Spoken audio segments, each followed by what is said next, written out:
Hello, everyone, and welcome to another episode of From the Mount, a podcast from the campus of Mount Paran Christian School. I'm your host for the podcast, Steve Kyle. With me, Viola Lucier. Welcome, Viola. Hey, y'all. Great. Yeah. And so that's interesting you started with hey, y'all. Yeah. Because we're today's, it's going to be a contrasting episode, I think, today. You did the whole hey, y'all. Yes. I don't think you did that intentionally. Being, your traditional Southern self, as Correct. as people would know you, and I think people that know me know I'm not from the South. I am not, but and our guest today, first time guest today, also not from the South. And I think when you hear him talk, it's more obvious that our today's guest is not from the South. And I say that with all love and endearment because one, he's a fantastic man, and two, I'm not from the South, so we share that in common. But we have guesting on today's episode. If you didn't read the description, you just listened because that's what you do. We have Mr. Peter Hill with us, our brand new head of middle school, depending on when you're listening to this episode. Peter, welcome. Thanks for having me. Just a side note, even though I'm from Boston, I think y'all is one of the greatest phrases out there. I've fully adopted it. My friends, they text me. They're like, why are you texting y'all in the group chat?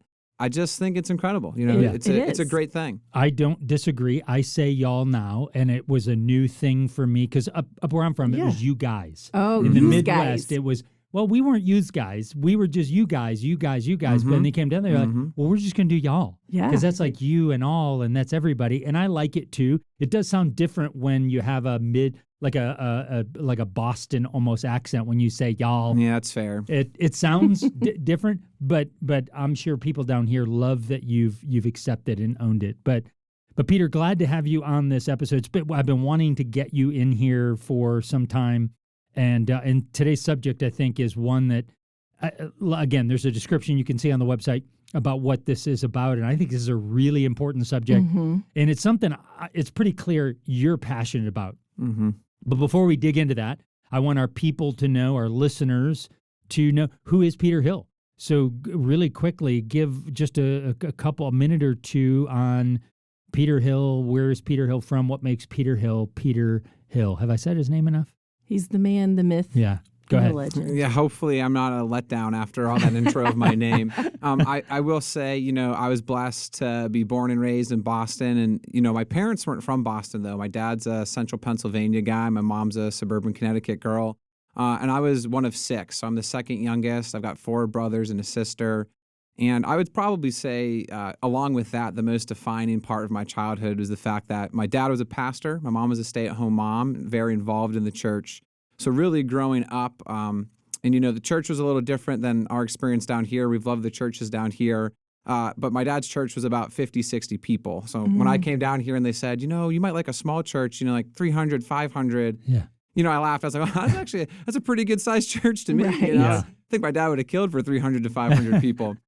And so that was a part of it. I was actually educationally, I was homeschooled growing up until my sophomore year of high school. So, Oh, wow. yeah, my mom homeschooled all six of us. And then I went to a private Christian high school in the city, Boston Trinity Academy, spent 3 years there before I headed up to Dartmouth College in New Hampshire. And then have been teaching ever since. I taught at a boarding school for 3 years. I was at all boys school for the last 7 years before here in Boston.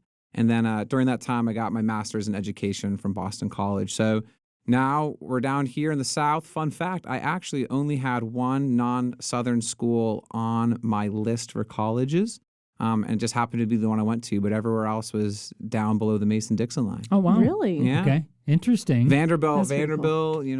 They're not Clemson. They're Vanderbilt's good. Clemson's great, too. Oh. Are we obligated to say that? Yeah. I'm just kidding.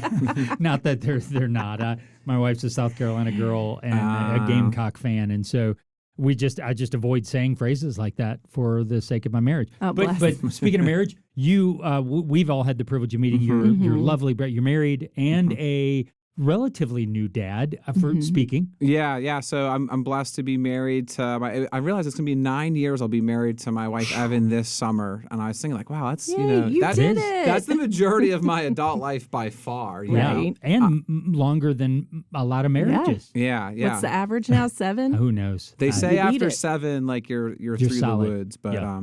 No, I'm blessed. She's truly my better half. And then we have a 13-month-old Josiah Thomas, a true gift from God, and he's all the feels, all the toddler, all the moving around. So it's a lot, but it's a ton of fun. So we're loving every minute of it. Yeah, what an awesome stage of life to be in That is. Mm-hmm. for That y'all. truly is. And well, anyway, that's just a quick snapshot. And of course, you are heading up a really, when you consider places to have a career, living in middle school is one of the more difficult places just because of the time of transition. It is one of the most unstable times of You're a in little the trenches with terrorists. Yes. and Yes. so it's the reality of it. And what's awesome is I have the privilege of watching you do it with excellence with our staff and our students. And so that's awesome because you have to be called and gifted to do that. Yes, you and do. at least for this stage in your life, you certainly are. So I know at Mount Paran we're blessed to have that. But and so maybe leading right into our subject then about desirable difficulty. This really, let's just talk about this idea of difficulty, struggle, about this. Why? Let's just start before we dig even into it. Why are you so passionate about this particular subject? Because just for people to know, when we have guests, I don't tell you, at least initially, what we're going to talk about. I'm like, what are you passionate about? What are you? And this was a pretty easy answer for you. Why? Yeah, I think I was really blessed to grow up in a house where, the first Bible verses we had to memorize were all Proverbs. And, we were constantly told about diligence. And so I had a wonderful high school experience. I remember getting a survey from my high school, and they said, are you doing well in college? Basically, why do you think that is? And they were hoping I would say, Boston Trinity Academy, and they did do a great job of preparing me. I do want to be clear about that. But I wrote Ingrid and Dave Hill was my answer of why I was ready for college. Yeah. And truly, I think my parents never shied us away from difficulty. They said the Bible talks about hard work. The Bible talks about diligence. That's an important thing to be doing. And then when things were difficult, there was this great environment I grew up in, which is, God's with you through all of that, that it's okay if things are difficult, and so God's with you. And in my own life, I think that instilled in me a healthy relationship with difficulty, which is, I'm not saying every time something's difficult, I'm thrilled and over the moon, but that I know I can walk and live my life in a way that, God's got me and he's going to refine me through this process. And then when you think about it educationally, I'm really passionate about that. And especially in the middle school, because the middle school years, they're difficult. In the last, however long I've been here, 9 months now, I think, we've definitely had plenty of difficult situations for me. Steve's over there laughing a little bit because, I put some desirable difficulty in my own life taking the role of middle school. But I really do see in these kids, when they work through the difficulty that gets put on their plate, there is this immense growth that takes place when they overcome these challenges and these obstacles. Yeah. So you had kind of said desirable difficulty. Just define, what do you mean by that idea? If I'm listening, because it sounds like what? At least if I'm listening, I'm like, so should I desire or seek out difficulty? Is that what you mean?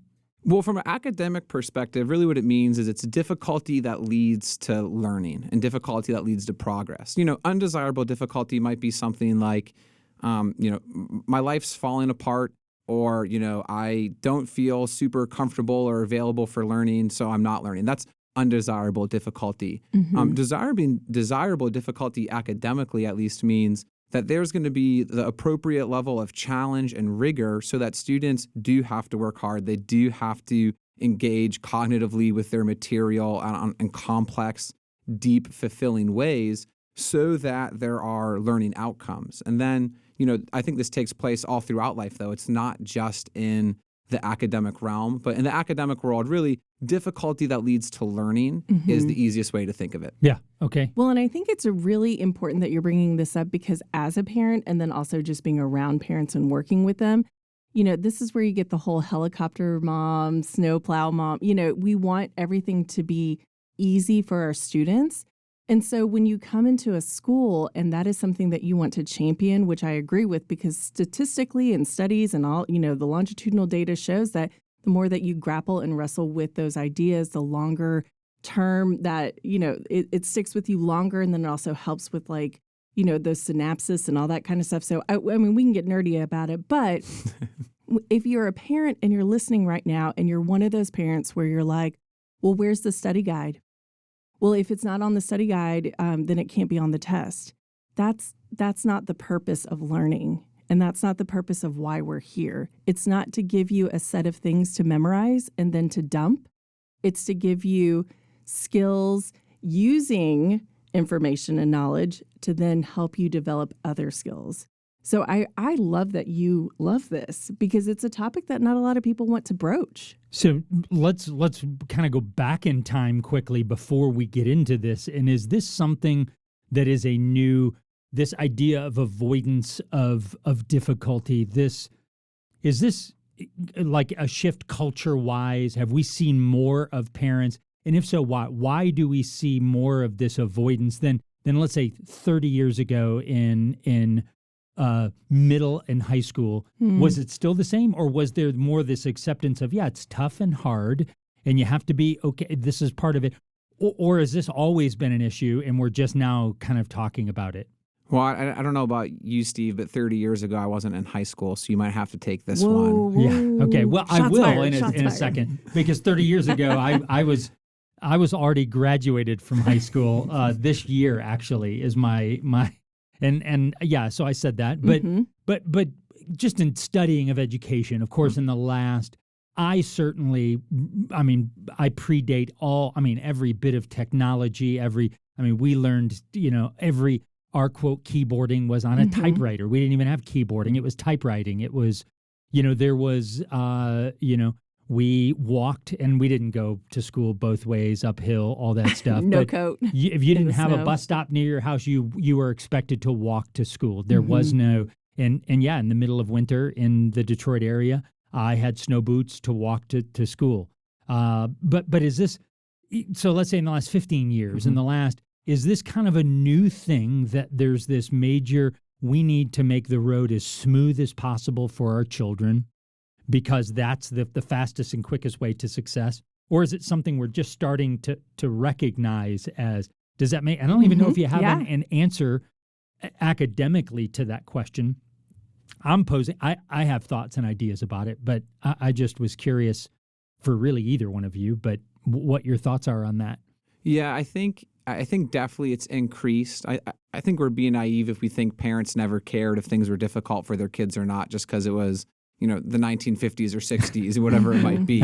But I do think, and from my perspective in educational world is, with the pinnacle of learning being this college and what college I get into, and I can remember being in high school and how competitive it felt. And then I look at the statistics now and it's even more competitive than when I was in high school. I do think there's this concern that if my student, my son, my daughter experiences some form of difficulty, this might derail this path I have for them. Correct. That's exactly how I feel. And in fact, I would blame it on the fact that whatever generation you are, you always want better for your kids, right? Yeah. And so now we've gotten to the point where we are trying to take away any sort of friction in order to get to that point, which we deem, quote unquote, success as getting into a selective college or a certain college or doing a certain job. Yeah. When that's not the case. That's what self-imposed, what we put on ourselves. Yeah. Right. And that of course is completely absent. And this is what I always talk about it. Absent of this biblical worldview, which Correct. says ultimately all of that actually doesn't even matter. No. And if there's a sovereign, omnipotent, omniscient, this God who's really, should we even be worried about those kinds of things and clearing paths for made up plans and pseudo control we think we might have? And again, I know that that's just over, maybe not simplifying it, but just throwing the Bible and saying, well, you don't have to worry about anything, because I know there's a whole lot more to it than that, but that's certainly void of that kind of thing. So, were you going to say anything else to that? Or well, no? I just think within that, what you were just talking about, which is there is this concept, and again, I don't know how recent this is, and there's always been, I'm a historian, a historical person. I was a history teacher for, before I took this job. You can always go back and there's always been value assigned to certain jobs and certain professions. But Tim Keller actually, in his book about work, he has this great way of showing how there's an inherent value and ability to glorify God in everything that you do. And one of the examples he gives was this doorman that was in his church in New York City, and how he was talking to him, and he talked about how he was able to glorify God and provide an excellent product just by the way he interacted with the people coming in and out of the building, and how he could make them smile, he could make them feel better, he could make them feel secure. And so it was a job that society doesn't necessarily look on at immediately with, oh, look at all this greatness that can come out of this job. But because this man had this way of viewing it, saying, no, I'm going to give it all to God. I'm going to work as unto the Lord, as we like to say here all the time to our students, that he was able to create this beautiful gift to really the people in his building that wasn't really about his job, but it was about him finding a way to honor the Lord in what he was doing. Man, I love that. And not only that, imagine the impact he had on those people coming in and out, and then in turn their impact. When you consider that he changed, no doubt, moods and courses of days by what he did, which in turn God said, well, man, I'm just going to multiply that, and I'm going to, which then completely, when you start looking at what we do every day, whether you're a listener right now, we're all in education, we kind of look at what we do as kind of full-time, even Christian service. But my guess is lots of people are listening to this that have no ties to that kind of thing all completely but then just listen to what you said and said, wow. But let's should that be me? Go back to that story, because he did that to glorify God. He didn't do that to win the best doorman award. And we try to quantify a God that cannot be contained, you know? Yeah. And so that's huge. Yeah. So and that right there, maybe you're listening and you just say, you're driving, you're running, you're doing whatever. And you're like, I think that's me right there. Like I've every day I go to work and feel like I just go through the motion. I sell the house, I check the box, I move money, I transfer this, I have this conversation and think, what is this really doing, as opposed to, wait a minute, am I going to look at work as worship and this? Not only that, it's hard work oftentimes, maybe even not glamorous work, but maybe you just heard that and thought, I could turn off the podcast now and go, Lord, forgive me for 30 years of terrible, narrow-minded living. I don't know what work on that, but let's talk a little bit academics here in this idea of desire difficulty, because again, if I might, more than likely you're a parent listening to this, and so in the middle school, this is a great something you're passionate about, something that data really supports, and so that's certainly something. If I'm you obviously can speak to middle school, and Viola, you work regularly with our high school and can also speak the same things for high school as well. This idea of desire difficulty is essential, and it's something that is valued greatly in our middle school here, correct? Yeah, I would say I've been telling a lot of our prospective parents as we complete the admissions interviews that I feel like at Mount Paran we have this beautiful opportunity to really lean into that for a couple of reasons. One, as we talk about knowing and loving our students, if you have a student that's known and loved, which we do with every student here to the best of our capabilities, well, then when they approach something difficult in their course, in maybe the social life, we know in middle school, there's a lot of social emotional things that pop up. We've been dealing, with those even today, right? This is sometimes what takes place. But when you're in an environment where you're known and loved, a lot of neuroscientists, they talk about when it comes to education, your brain having to be available for learning. It's really hard to overcome difficulty if you feel like you're shutting down. But if you're known and loved and you're available for learning, or you're available to take on the challenge because you have people around you supporting you in that, well, what better place to be challenged? What better place to be pushed? And then in the middle school, we're going to have difficulty no matter what. It's just the age we're working with. Yeah. It's the age that your sons and daughters are going through. So if we just try to protect them from that all the time, they're still going to encounter difficulty, whether we like it or not. And we're not equipping them to be able to, on a practical sense, work through it. And even more importantly, in a biblical sense, look to Jesus through all these moments in their relationship with God. Well, then if we can't do that at Mount Paran and help kids work through that here, where are we going to be able to do it? And everyone listening here today and all of us, we could list 4, 5, 6, a dozen, 100 difficult instances that we've encountered in our life. So what better time to prepare our students, in my mind, than these middle school years where there's already going to be this growth and challenge? Let's lean into that and say, through our Christ-centeredness, through knowing and loving our students, we're going to walk right next to them, not holding their hand because they need to learn to do it on their own, but we're there in their corner. Yeah. Do you, as an educator, have a profound, desired difficulty moment that you have encountered over the years? As a teacher? Yes. Oh, yeah. Okay, so my first job, I worked at a boarding school. It was wonderful, Yeah. truly. We're not going to use real names. Yeah. Names have all been substituted to protect the identities of the individuals. And so, long story short, I was used to, even as a student and then as a young educator, I was used to students that really, no matter what, wanted to work hard and get a good grade. And you could, I could have said, hey, make a music video for extra credit to a Taylor Swift song, and most of the kids in my class would have done it. And then when I began, the first time I really encountered a class of students, not an individual student, but a class of students where they were great kids, they were intelligent, but they weren't just going to buy in because of, this wonderful A. If you work hard, you'll get the A. They needed something a little more, which, to be honest, is actually great to think about now that I've been in education long enough to be like, I really admire that they were like, no, you can't just tell us to do this for the grade. There has to be a deeper reason behind it. But that class, I remember going into my principal's office sometimes after that class and just saying, like, what am I doing? But within that, if I was going to tell anyone about my educational career, that singular class of students probably doubled my effectiveness as an educator in 1 year, more so than I had ever had to be pushed before. Because of my own life, I had to learn, okay, how do I reach a kid that's not grade motivated? How do I reach a classroom of students that really are interested in different things, or maybe they're just waiting for 2:30 to hit so they can go to the sports field? But how do I leverage that love of football, that love of basketball in order to get them bought in? And I can say hands down, that was the hardest year of teaching of my life.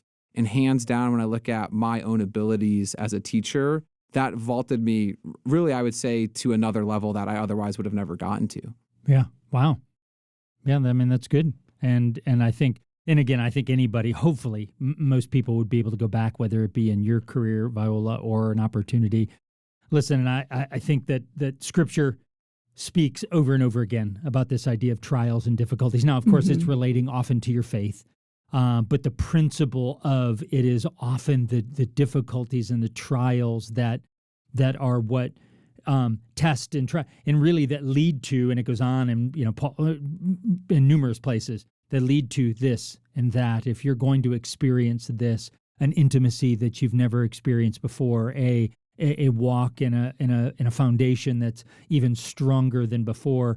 It requires those trials and difficulties, not the avoidance, not how do I didn't stick my head in the sand, how do I get the easiest life possible, how do I pretend it's not going on, what's the path of least resistance, the easiest career out there, the easiest major to get a degree in. Again, those are all things that we might strive to do, forgetting that in the difficulty, in the trial, it's where, man, the growth and the and God shows up. Yeah. Well, because he says he will. Exactly. In all of those. And I think that's the perspective. I know for me, when I look at it through the eyes of Steve Kyle and the flesh, for the most part, it is, God, I just want this to be easy. God, I just what are you going to do to take it away? But when you try to have this perspective of truth and Scripture, there is this, all right, Lord, I trust that you know best. I trust that the Steve Kyle on the other side of whatever this is going to be is the better Steve Kyle, not by my standards or any kind of world standards, but it's the Steve Kyle, God, that you're desiring through this. It's the reason you're allowing it. It's the reason that and I got to admit, I'm not there all the time. Maybe you guys are, but I'm not. No, I'm not. Kicking and screaming. Yeah, no, it is funny. I was just talking to a student recently about Philippians, 4:6-7, where it talks about, if we bring everything in prayer and supplication, we get that peace that passes all human understanding. Yeah. But it doesn't say that the difficulty is going to go away, the Right. challenge is going to go away, the trial is going to go away. It just says, no, when you come to me, I'm going to be there. Yeah. Right. And if that's something we can instill in every middle school student, academically, athletically, artistically, socially, spiritually, I don't think there's a better thing we can do in our middle school than to instill that belief that when you encounter difficulties and trials, God's right there walking with you, and you can have the peace that passes human understanding because of that. Yeah. Yeah. He hasn't promised an easier life, but he has promised a better life. Right. And the better is sometimes that struggle and that challenge. Listen, there's probably I know there's so many layers to this discussion. I know this, if I'm a parent who just listened, I feel encouraged, especially if I'm a lower school parent with a kid going into middle school. Mhm. I'm in the middle school right now listening to this going, all right, that helped. My kid's it's been a challenge, but all right, God, I'm encouraged. And Peter, thank you for that. Thank you for that insight and for leading, man, a group of students at a really, really important time. And so Mhm. first episode, but no doubt not our last. So Peter, thanks for being on. Thank you. And then, of course, Viola, I'll see you certainly on our next episode altogether. And thank you for listening to another episode of From the Mount.